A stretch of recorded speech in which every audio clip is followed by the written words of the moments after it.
Antes de esta clase,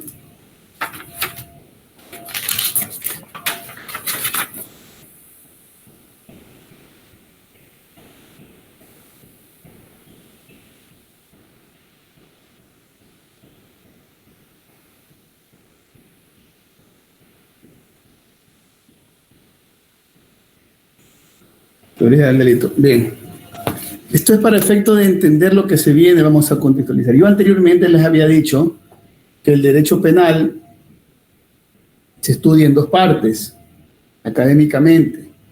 Una parte general y una parte especial. Primero, antes de eso, le dije que el COI contenía 4 libros.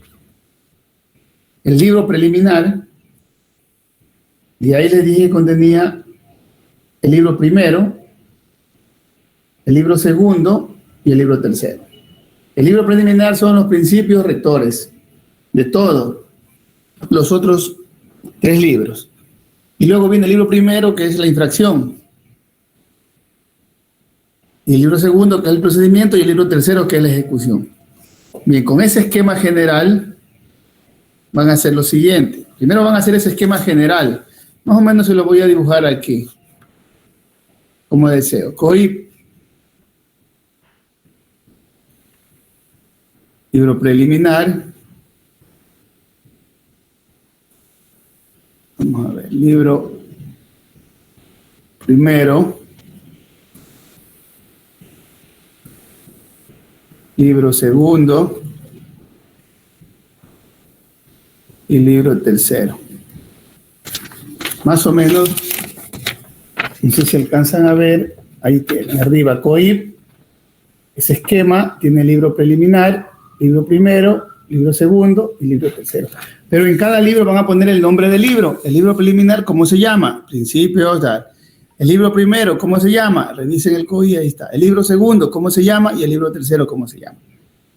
En cada cuadrito de esos. Luego, donde dice libro primero, van a hacer una rayita para abajo y van a hacer 2 cuadros.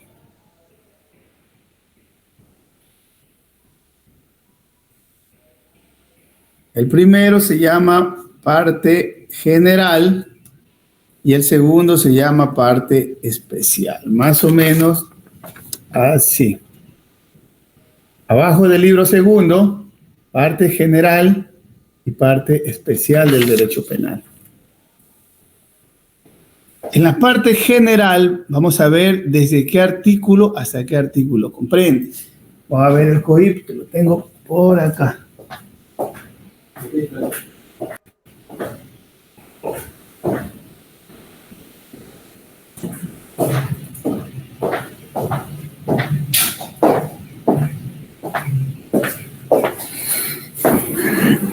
Bien, el libro primero, perdón, en el libro primero no es el libro segundo, el libro primero, que se denomina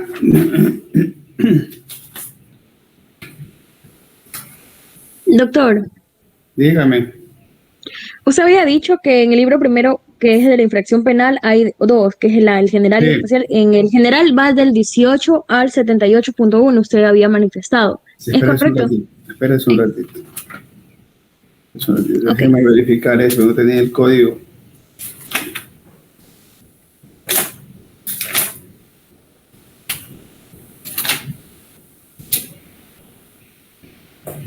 Sí, el libro primero arranca desde el artículo 18.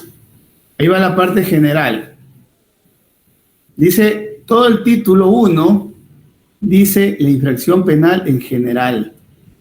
Artículo 18. Todo el título 1.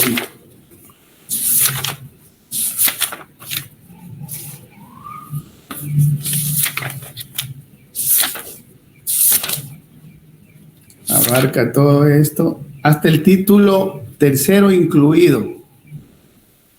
Hasta el título tercero incluido, que es el artículo 78, actualmente reformado, punto 1. Hasta ahí es el libro, la parte general. ¿Sí? Ahora, ¿cuál es la tarea que van a hacer de ese cuadro? Bueno, y ahí ponen la parte especial desde el título cuarto que se llama infracción en particular. Bien, la primera, parte general o infracción penal general. Parte especial, infracción en particular. A partir del título cuarto. Esas no la van a tocar porque esas van a ver en el siguiente semestre con otro profesor.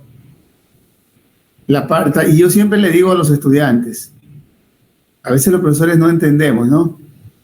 Ya que les vengan nuevamente a hablar de teoría del delito, de participación, un momento, eso ya lo vimos. El profesor de ustedes que les dé, por eso está así estructurado la malla, el profesor que les dé Derecho Penal 2 tiene que darle la infracción en particular. Tiene que enseñarle la teoría no del delito, sino la teoría del tipo penal, que es otra teoría, eso es otra cosa. Y ahí les va a enseñar cada uno de los delitos: genocidio, explotación sexual, violación, etcétera, etcétera. No va a alcanzar a ver todos, obviamente, pero va a darle al menos los más representativos de cada categoría de delitos. ¿Y qué van a estudiar ahí en Penal 2? La teoría del tipo. ¿Y qué es la teoría del tipo? Estudia los elementos objetivos y subjetivos del tipo. ¿Cuáles son los elementos objetivos? Esto no es de la materia, a lo mejor veamos en tipicidad, pero desde ya les aviso: bien jurídico, sujetos activos pasivos, conducta penalmente relevante, acción, omisión, etcétera, etcétera. ¿Cuáles son los elementos subjetivos del tipo? Dolo, culpa, preterintencionalidad. Eso lo van a ver detallado en cada delito. Aquí lo vamos a ver de forma general para todos los delitos, cuando veamos la tipicidad, pero luego van a ver detallados en cada delito. Entonces dejamos el libro segundo, dejamos el título cuarto o la parte especial del derecho penal, que es materia de otro curso, y nos centramos en la parte general del derecho penal, que es materia de este curso. Ya previamente habíamos analizado una teoría, es de la ley penal, para efecto de revisarlos, y analizamos la finalidad del derecho penal. Con ello hemos analizado el libro preliminar. Ahora nos queda entrar ya al libro primero. ¿Y cuál es la tarea que van a realizar? Sencilla. Una vez que ya grafiquen ahí, abajo van a hacer otro esquema que parte de este primer cuadro que hicieron del libro primero, que dice la parte general, y ahí ponen del artículo tal al tal. Luego abajo van a hacer otro esquema y van a poner todo lo que comprende la parte general. ¿Estamos? Aquí tiene por ejemplo, dice, tiene título 1, que es la infracción penal. Ahí ponen definición de infracción penal, no lo que dice cada artículo, solo los temas. Ponen clasificación de las infracciones, ponen concursos, ponen conducta, capítulo 1, conducta penalmente relevante, modalidades de la conducta, causa de exclusión. Sección primera ponen tipicidad, dolo, culpa, omisión, error de tipo. Sección segunda, antijuricidad, y así sucesivamente. Un esquema solo con los artículos y con los temas que regulan cada artículo, no con todo lo que dice el artículo, solo repito, con los temas. Y así sucesivamente. Capítulo 3, la participación. Quiero que contextualicemos y que conozcamos que estudia la parte general del derecho penal ecuatoriano. Este es el objetivo de este trabajo que les voy a enviar a hacer. Si usted lo copia, su compañero puede copiarlo y puede cambiar el esquema, que yo no me doy cuenta, no importa. Pero alguna vez, en alguna lección, le voy a preguntar: ¿en qué parte general está la teoría en qué parte del derecho penal está la teoría de la participación? Si usted no lo hace, no va a poder responderme esa respuesta. Esto es necesario para entender la teoría del delito, además. Por eso les envío a hacer este trabajo. Este trabajo va a ser a mano y después lo van a digitalizar y lo van a escanear y lo van a colocar en el diario de campo previo a esta clase. A mano va a ser realizado este trabajo, ¿sí? Luego va a ser digitalizado y colocado en el diario de campo, subido en el diario de campo, para que después lo suban al Drive. cuando se los pida. Bien, voy a anotar esta tarea para no olvidarme. Doctor, una pregunta. Sí. El segundo esquema tiene como título, en la parte de arriba, parte general. Sí. Ok, listo.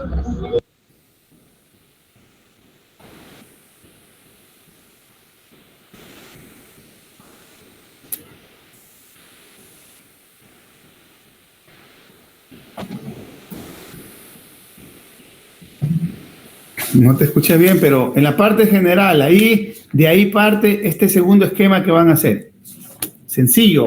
Cogen artículo 18, terminen el artículo 68.1, todo lo que hay ahí, eso es todo. Pero ¿lo hacemos seguido del primer esquema o lo hacemos dos esquemas al Le final? estoy indicando, este es otro esquema, pues, como que hace seguido. Este es otro esquema diferente. A partir, solo el primero yo lo hice para que ustedes se contextualicen que desde la parte general es el que van a hacer el otro subesquema.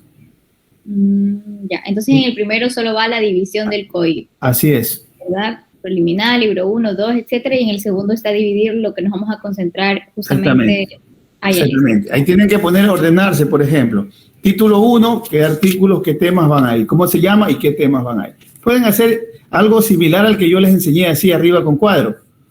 Ponen, por ejemplo, parte general y ahí hacen cuadros abajo y van ubicando cuántos capítulos, cuántas secciones y cuántos artículos van dentro de cada párrafo, por ejemplo, de cada título, de cada capítulo, etcétera, etcétera, con los respectivos nombres, no solo los nombres. Es un trabajo sencillo, ¿no? Pero esto necesito para que ustedes, en realidad eso se trata de 1, 2, 3, 4, 5, 6, 7, 8 hojas del código. 8 hojas.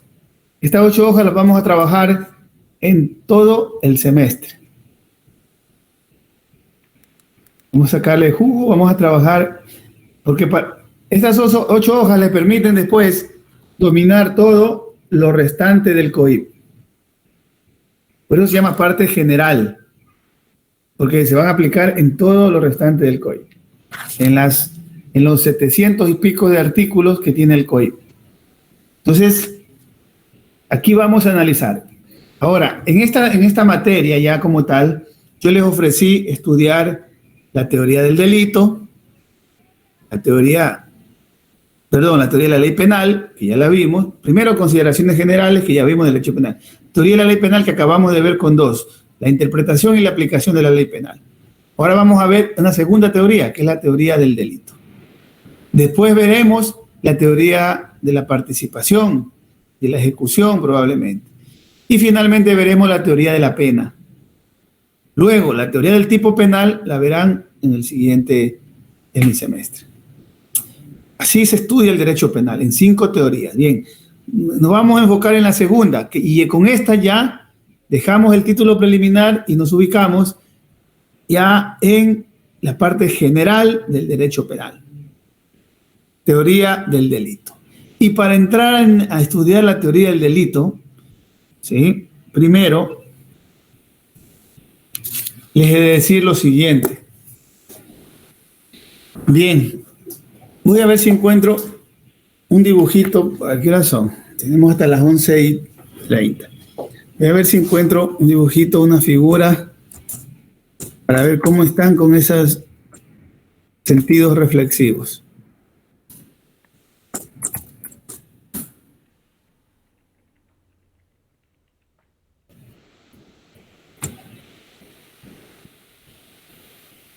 Vamos a ver.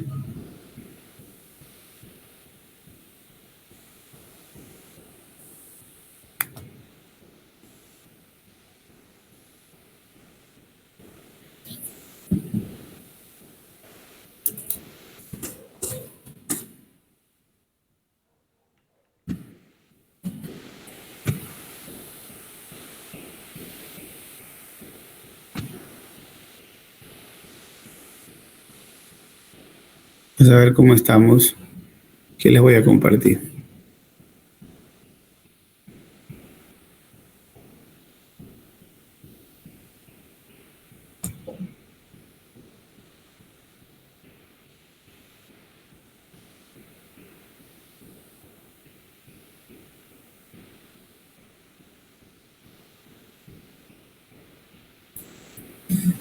Y se me fue.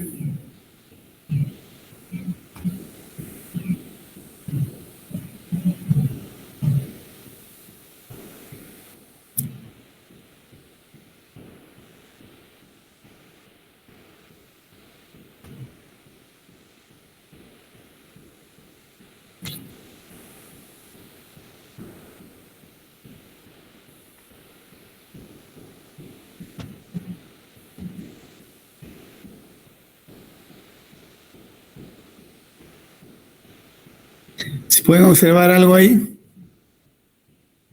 Sí. Sí, doctor. A ver, vamos a ver, ahora sí. A ver, Jenny, Elizabeth, ¿qué es eso? Dígame. Claramente puedo ver cómo una persona se encuentra herida mientras otra sujeta en la mano un objeto cortopunzante. ¿Y Lo qué cual no es eso? significa que esa persona la haya matado, sino que hay la probabilidad de que la persona la haya sacado. No, problema. ¿Qué ves ahí? No estoy diciendo que describes, estoy diciendo qué ves ahí. Un Una muerto y un palabra. culpable.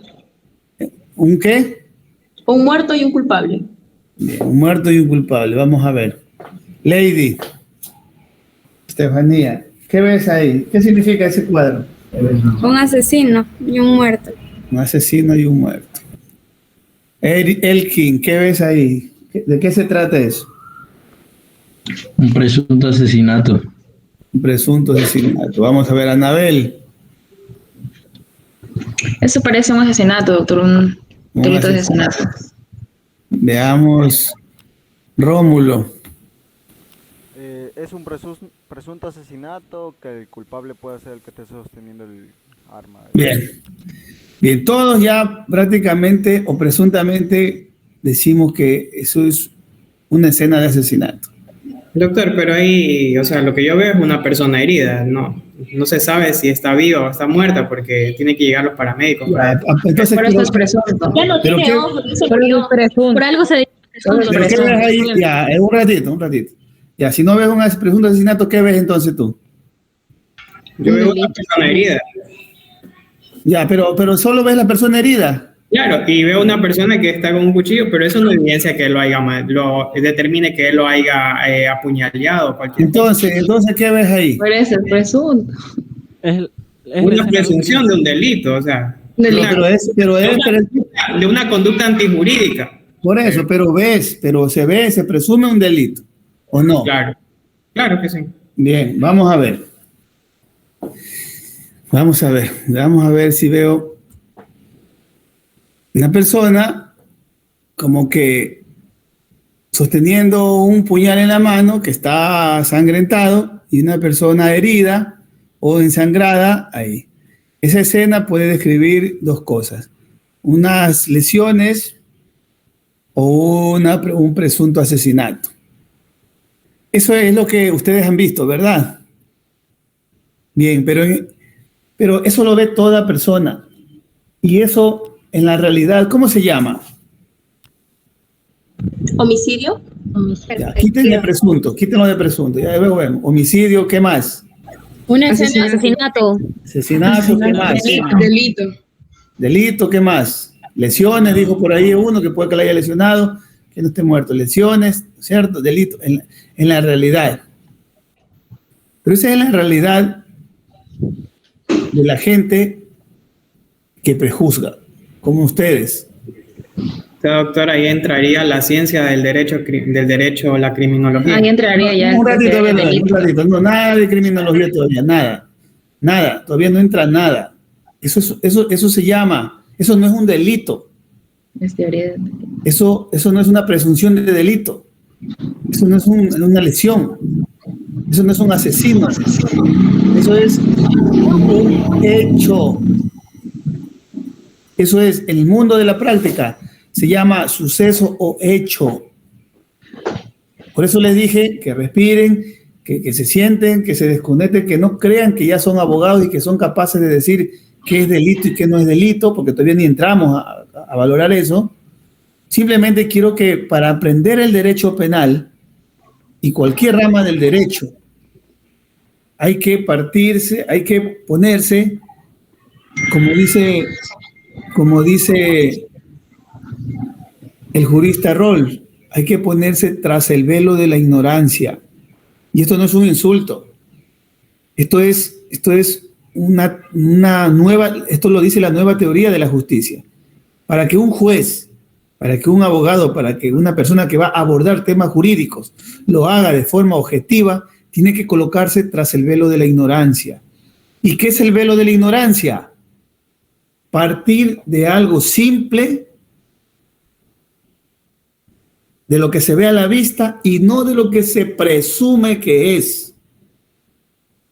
Ya las presunciones hablaremos cuando veamos a derecho procesal penal. Ahora estamos en derecho penal. Todavía no hay criminalística, todavía no hay nada. Yo no les pregunté ahí qué va a pasar, qué interviene, solo les dije qué ven ahí. Y ustedes, nadie se colocó tras el velo de la ignorancia. Se pusieron delante de él, se levantaron el velo y unos vieron un asesino, otros vieron lesiones, otros vieron presunciones de muerte, otros vieron todo. Eso le hace mal a la sociedad.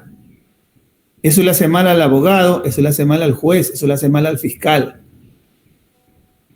Porque el derecho penal no aborda delitos, no comienza indicando delitos, comienza abordando hechos que luego del análisis verán si se encuadran o no se encuadran en lo que establece la norma. Pero no es al revés. No se parte de un delito para ver si después son hechos o no. No. Se parte de hechos. Eso que ven ahí es una escena donde hay una persona ensangrentada y una persona con un cuchillo en la mano. Que para mí es un hecho de que hay un herido, un ensangrentado y una persona con un cuchillo en la mano. Eso es un hecho. Ahora, si el señor está muerto ahí, para mí es un hecho que hay un muerto y una persona que está ahí al lado del muerto con un arma en la mano. Vamos a ver si ese hecho, primero, tiene trascendencia penal y segundo, si merece o no reproche penal. Con esta introducción, nos apretamos los cinturones y bien apretados, porque las lecciones que se vienen de aquí son bien reflexionadas.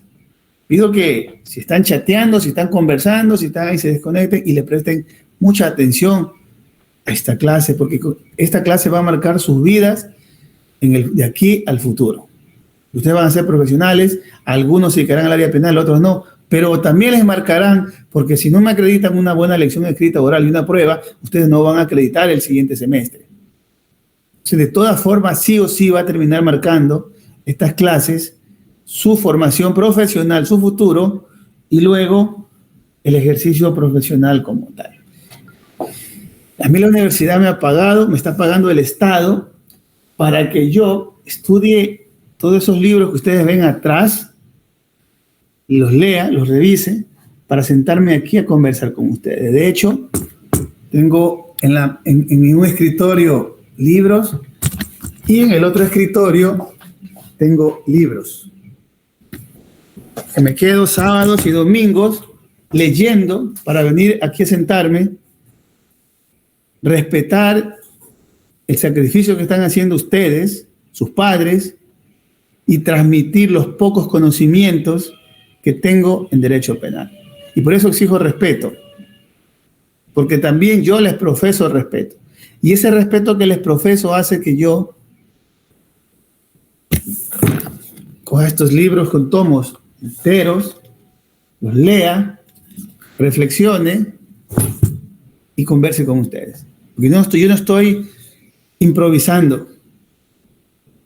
Entonces, por eso exijo respeto y por eso, sobre todo, aconsejo que presten mucha atención, capten la idea, si no entienden, pregunten, uno a la vez, y vamos a ir avanzando. Bien. Partimos de esa escena. Pero si nos dimos cuenta que fue complicado para nosotros ir a algo tan simple, ¿verdad? Decir que vemos un hecho y vemos un hecho. Eso es un hecho. Los hechos pertenecen al mundo de lo fáctico. Los antiguos lo llamaban lo factum, ¿verdad? O actualmente se llama lo fáctico. Esto es una palabra para el glosario. Vayan anotando las palabras del glosario porque después no tienen ni idea. Cuando yo le digo que es analogía, que es, no tienen ni idea. Y ni siquiera preguntan. Anoten en la palabra fáctico. No, Entonces, luego consultarán qué es lo fáctico en el mundo del derecho, ¿sí? Bien. Lo fáctico es, en otras palabras, los hechos. Y para abordar, y para nosotros dedicarnos a abordar el área penal, debemos partir de los hechos. Ahí hay esa historia. Esa historia tiene mucho que decir. Esos hechos que vieron ahí tienen mucho que hablar, mucho que decir, mucho que dar, mucho que entregar, mucho que reflexionar. Ese señor que está con un cuchillo ahí, puede que o le haya sacado el cuchillo por salvarle la vida, o se haya defendido del otro que lo quería matar, o se trate de una cuestión que él pasó por ese momento y vio el cuchillo y la plata y estaba despojándolo de sus prendas. O puede que el señor se suicidó y le sacó desesperado el cuchillo por salvarle la vida, etcétera, etcétera. Por eso no se puede decir que ahí hay un delito, ni un presunto delito. Eso corresponderá después que se hagan las pesquisas necesarias. Ahí hay hechos que hay que investigarlos. Y comienza el derecho penal con esta premisa. No todos los hechos, aunque parezcan que afectan, o de hecho afecten a bienes jurídicos, no todos los hechos merecen un reproche o una sanción penal. Repito, no todos los hechos que aunque parezcan delitos o aunque lesionen bienes jurídicos, efectivamente merecen reproche penal. Para que un delito sea llamado delito y merezca una sanción, tiene que pasar por un filtro didáctico, académico, que se llama la teoría del delito. La teoría del delito parte desde los hechos que se dan en la conducta penalmente relevante, que es lo que vimos ahí, parte de ahí, pero pasa por 3 categorías, tenga la bondad de anotar.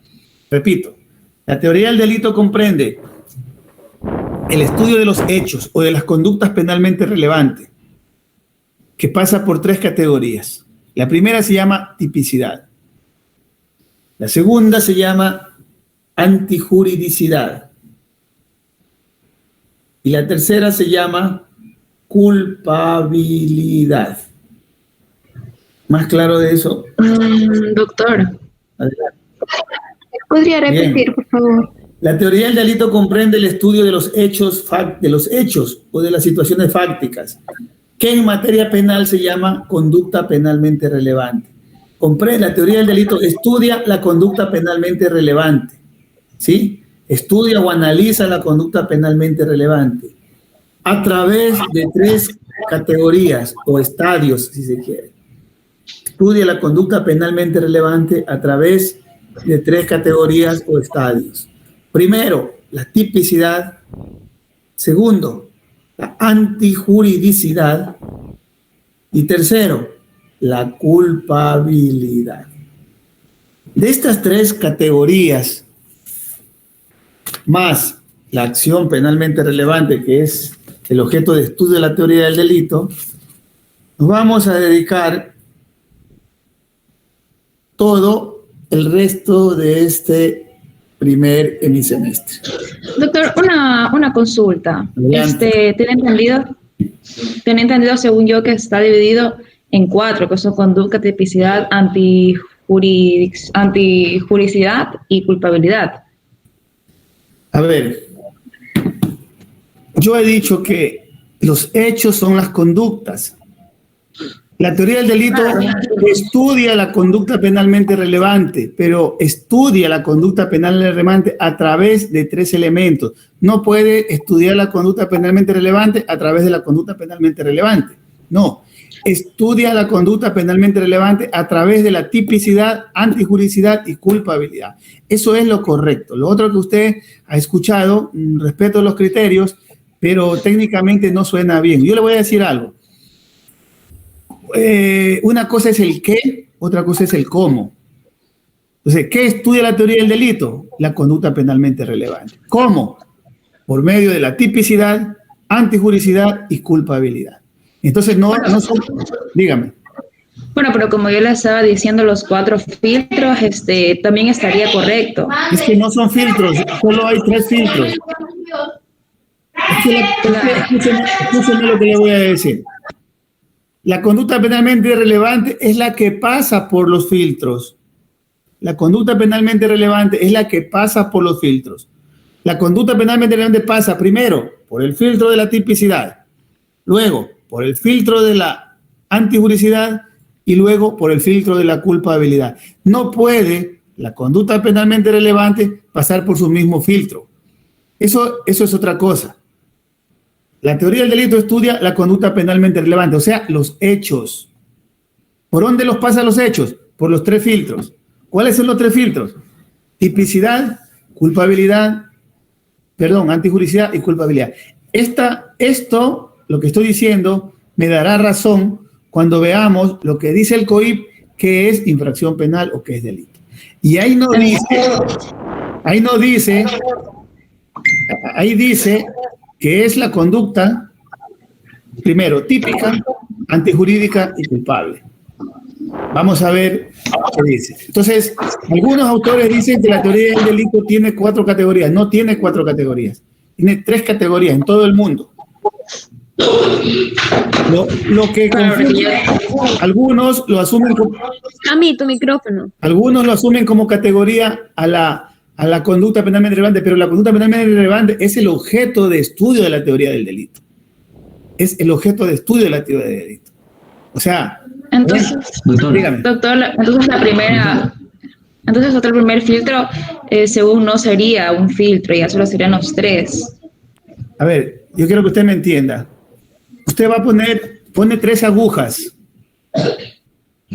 Si usted quiere, usted pone 4 agujas. Usted quiere coser. Usted puede coser con 4 agujas sin hilo. No, ¿no es cierto? Usted tiene que tener un hilo. El hilo es la conducta penalmente relevante y que la va a pasar por las 3 agujas. Entonces no puede ser una categoría la conducta penalmente relevante, porque si es una categoría, cuando pasa a la segunda categoría, ya la va a dejar de estudiar. No, y usted va a estudiar ese hilo en las 3 agujas. Por eso la conducta no puede ser una categoría. La conducta es el objeto de estudio de la teoría del delito. Es ese hilo que pasa por las 3 agujas. ¿Sí? Pero que tiene causas de exclusión, eso vamos a ver. Pero, repito, formalmente y mundialmente la teoría del delito está compuesto por 3 categorías o filtros. La tipicidad, antijuricidad y culpabilidad. ¿Qué estudia? ¿Qué estudia la teoría del delito? Estudia la conducta penalmente relevante, que pasa por esas 3 categorías. Por eso no puede ser una categoría, porque en cambio cuando estudiemos la tipicidad y pasamos ese filtro, ya no volvemos a estudiar la tipicidad en la antijuricidad, ni en la culpabilidad, pero sí seguimos estudiando la conducta. Entonces, por eso no puede ser una categoría. Repito, sería para poner un ejemplo, la conducta es la tierra que estudia toda la teoría del delito.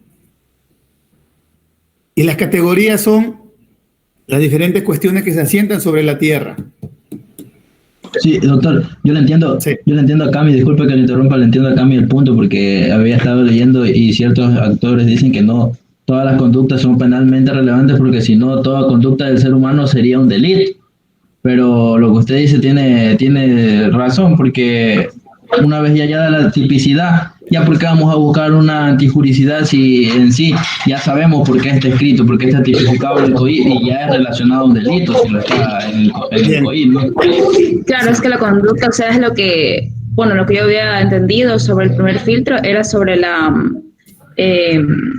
era sobre tener voluntad de cometer el delito, según lo que tengo entendido, no era el primer filtro, es la voluntad de cometer el delito, si tienes voluntad o no. No, es que, a ver, vamos. A ver, por eso yo les dije al comienzo, despojémonos de toda cuestión, de todo, ¿sí? A ver, hay autores que dicen que la teoría del delito estudia la conducta Ojo, estudia la conducta, la tipicidad, la utilidad. Sí, es verdad, estudia, sí. Estudia, porque se refiere en el sentido de que se refiere a las tres. Pero no creo que haya un autor que diga, bueno, a lo mejor sí lo hay, si lo usa como sinónimo, que diga que la teoría del delito comprende 4 categorías. Porque más que categorías son filtros por los que pasa la conducta penalmente relevante. Entonces, el derecho penal es el que estudia la conducta penalmente relevante. No solo la teoría del delito, todo el derecho penal estudia la conducta penalmente relevante. Luego la teoría del delito lo que hace es analizar si esa conducta penalmente relevante es típica, es antijurídica y es culpable. O sea, una cosa son los hechos de la conducta penalmente relevante, otra cosa es los elementos de la teoría del delito. ¿Qué hace la teoría del delito? Analiza si esa conducta penalmente relevante es típica, es antijurídica o es culpable. Y es culpable. Si no lo es, no hay delito. Por muy conducta penalmente relevante que sea. Entonces, ¿a dónde está el filtro que pasó? ¿Por qué puede ser un filtro una categoría más? Si esa conducta, siendo penalmente relevante, finalmente no es típica, o finalmente no es antijurídica, o finalmente no es culpable. Por eso yo me sumo a la lista de profesores o de autores que dice que la teoría del delito estudia a la conducta penalmente relevante para determinar, como dice el COI, si es típica, si es antijurídica o si es culpable. Entonces, los 4 filtros o categorías de la teoría del delito son esas: tipicidad, antijuridicidad y culpabilidad. Bien, pero hay que analizar, pero la teoría del delito, si bien es cierto, antes de entrar a analizar la tipicidad, primero mira o primero analiza, y quizás por eso es la confusión, si esa conducta penalmente es relevante. Pero si llega a decir que esa conducta penalmente es relevante penalmente, eso no quiere decir que ya sea delito, pues. Tiene que meterlo por el primer filtro, que es la tipicidad. Y ahí hay filtros como los errores, como el error de tipo, perdón. Claro, eso es cuando ya está escrito. Dicho esto, entonces, sea que, bueno, no vamos a hacer lío por cuestiones de inclinación doctrinal, de que tiene 4 categorías o no. Simplemente vamos a decir que la teoría del delito estudia la conducta penalmente, estudia la conducta penalmente relevante para saber si es típica, antijurídica y culpable, punto. Bien. Entonces, la doctrina que ha dicho que es la teoría del delito, dice que es una herramienta, que son mecanismos, que es un conjunto de operaciones, dice, a través de las cuales se somete la conducta penalmente relevante para llegar a determinar si merece o no merece una sanción. Es decir, para ver si es delito y merece una pena. Eso dice, ¿no? Es un mecanismo, un sistema de filtros para determinar si al final una conducta penalmente relevante merece castigo. Punto. Así de sencillo. Esta teoría del delito fue ideada, así como lo estamos haciendo el día de hoy, discutida y debatida, por un profesor, por el señor Frank von Liszt. Frank von Liszt. Él la ideó para efectos de explicar a sus alumnos en la Universidad de Múnich, creo que fue, o la de Bayern, no recuerdo, para explicar a sus alumnos cómo se debía estudiar una conducta penalmente relevante. Para eso él ideó académicamente las pizarras, cual fórmula química, ideó esos filtros y dijo, esta es la única manera que se puede, después de una actividad procesal, llegar a determinar si una persona cometió, si es delito, si una persona es responsable.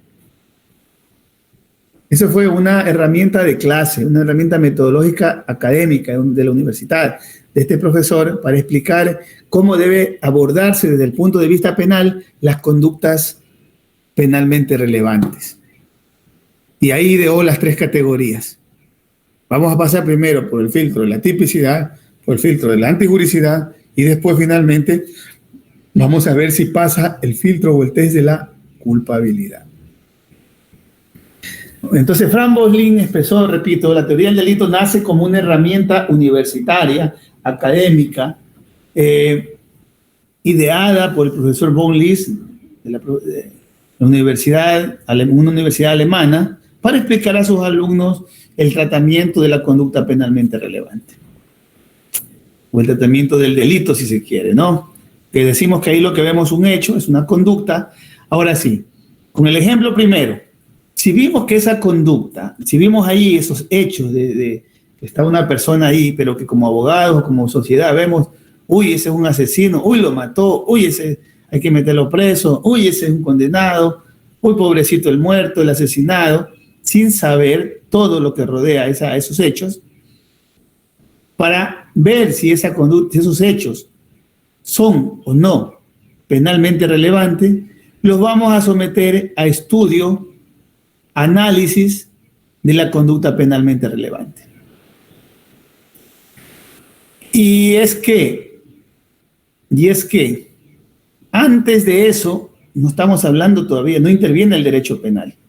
El derecho penal interviene cuando lo vamos a ver si esos hechos son penalmente relevantes. Para decir que esto es un presunto delito, recién ahí. Si pasa el análisis de la conducta, si es una conducta penalmente relevante, recién decimos que es un presunto delito. Y ahí recién lo vamos a meter al filtro de la tipicidad. Antes no. Por lo tanto, vamos a analizar el mundo de lo fáctico primero. Y por lo tanto, no es delito todavía. Por eso no se puede hablar que es un filtro de la teoría del delito todavía, porque no es delito. La teoría del delito estudia ya al delito, a la conducta penalmente relevante la estudia, no a la que recién se cometió ahí. Por entonces, eso doctor, sí quedaría como primer punto, igual la conducta, como se lo está diciendo. Es que no, a ver, yo no quiero entender, pero no te entiendo. No es un primer punto. La conducta. No, pero estaba diciendo. La conducta penalmente relevante todavía no es conducta penalmente relevante. Es conducta, es un hecho. Ahora vamos a ver recién si es penalmente relevante, pero eso no estudia la teoría del delito. La teoría del delito estudia cuando ya la conducta es penalmente relevante. Ahí recién la va a pasar por la tipicidad, pero todavía no estudia el hecho. El hecho para ver si es penalmente relevante, primero hay que analizar si ese hecho tiene causas o no tiene causas de exclusión. Claro que algunos autores cogen esto y lo meten dentro del estudio de la teoría del delito. Y de hecho yo también pongo aquí estudio dentro del estudio de la teoría del delito, pero no es una categoría, ¿sí? Es una necesidad que hay que analizar para ver si es. Cuando yo ya diga que determine que esta conducta es penalmente relevante, ahí recién la someto a estudio de la teoría del delito.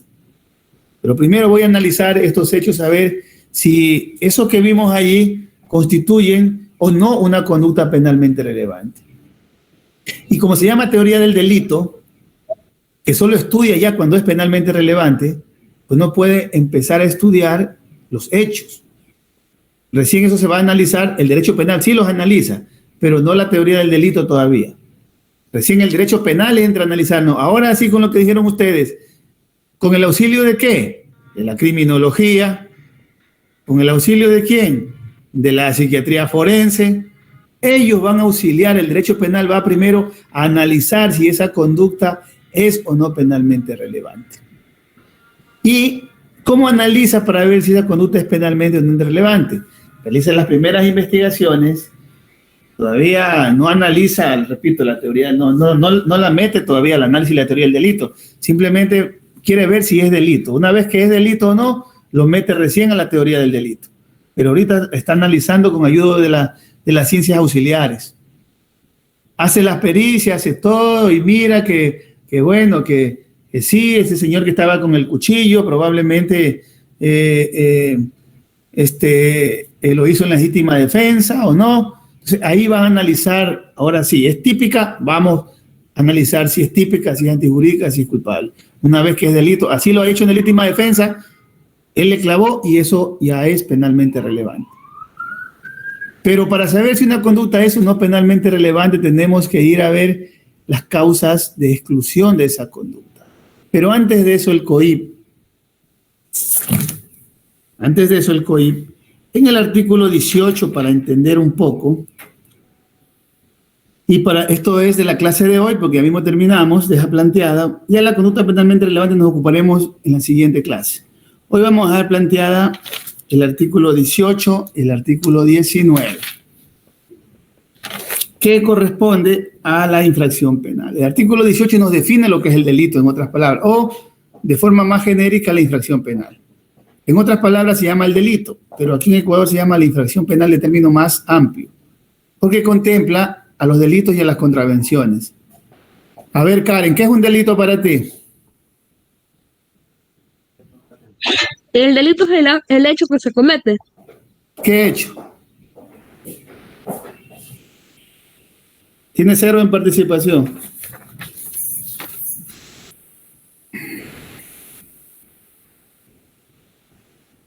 Bien, el artículo 18 dice claramente que el delito es la conducta típica, antijurídica y culpable. Bien. Conducta es el nombre, apellido, típica, antijurídica y culpable. Sí, así de sencillo. El delito es una conducta que ya es típica, que es antijurídica y que es culpable, cuyas sanciones se encuentran previstas en este código. De ahí extraemos las tres categorías de la teoría que estudia la teoría del delito: tipicidad, antijuricidad y culpabilidad. El capítulo primero está. Bien. ¿Cómo se clasifican estas infracciones? En dos: en delitos y en contravenciones. Las contravenciones están reguladas también a partir del libro del título cuarto, y los delitos también, ¿sí? No se olviden. ¿Cómo le digo, doctor? Disculpe, anterior a... No se olviden, el delito, las infracciones penales o el delito es la conducta típica, antijurídica y culpable, cuya sanción está prevista en el COIP y se clasifican en delitos y contravenciones. Artículo 19.